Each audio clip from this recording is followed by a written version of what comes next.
डिसेंबर 2024 रोजी दुपारी 12:30 वाजताच्या सुमारास फिर्यादी पेट्रोल पंपावर गेला असता त्यास आरोपी सलमान अल्ताफ इमानदार व विधी संघर्षित बालक यांनी शेवगाव येथून बळजबरीने उचलून मोटारसायकल नंबर MH16-2000 हिच्यावर बसवून पळवून घेऊन जाऊन ढोरजळगाव येथे मारहाण करून शिवीगाळ दमदाटी करून तिथे सोडून निघून गेले।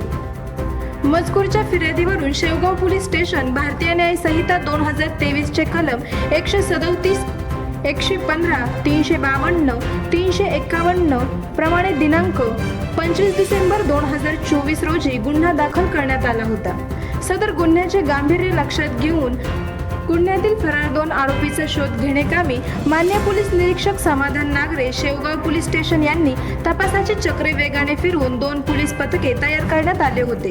फरार आरोपीचा शोध घेत असताना गोपनीय बातमी माहिती मिळाली की तालुका पैठण जिल्हा संभाजीनगर भागात मोटारसायकलवर फिरत आहेत अशी माहिती मिळाल्याने लागलीच पोलीस पथक रवाना होऊन नमूद गुन्ह्यातील फरार आरोपींना सापळा रचून त्यांना त्यांची नाव विचारले असता त्यांनी त्यांचे नाव सलमान अल्ताफ इमानदार वय 19 वर्ष राहणार शेवगाव तालुका शेवगाव व विधी संघर्षित बालक असे असल्याचे सांगितले।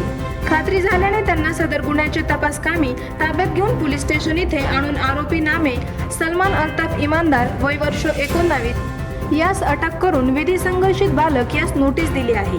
तसेच सलमान अल्ताफ इमानदार वय वर्ष 19 शेवगाव यांच्या विरुद्ध शेवगाव पोलीस स्टेशन इथे भादवी कलम 307, 326, 324, 143, 147, 148, 149, 323 प्रमाणे दिनांक 24 मार्च 2024 रोजी असून गुन्हा दाखल केला आहे। सुमारे 9 महिन्यांपासून सदर गुन्ह्यात फरार होता। सदर गुन्ह्यात सलमान इमानदार यास अटक करण्यात येणार आहे।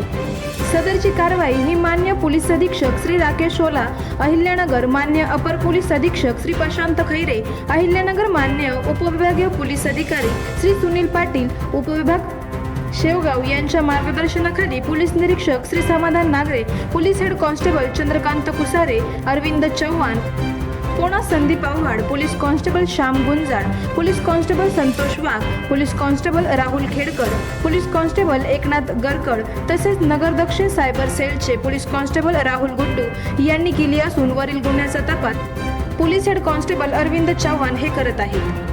आवाज जनतेचा न्यूजसाठी प्रतिनिधी विजू मगर। करायचा आहे लाईव्ह कार्यक्रम किंवा आहे कसले आंदोलन जनसामान्यपर्यंत पोहोचेल आपला हक्काचा आवाज, आवाज जनतेचा। बातमी व जाहिरातीसाठी संपर्क करा स्क्रीनवर दिलेल्या नंबरवर।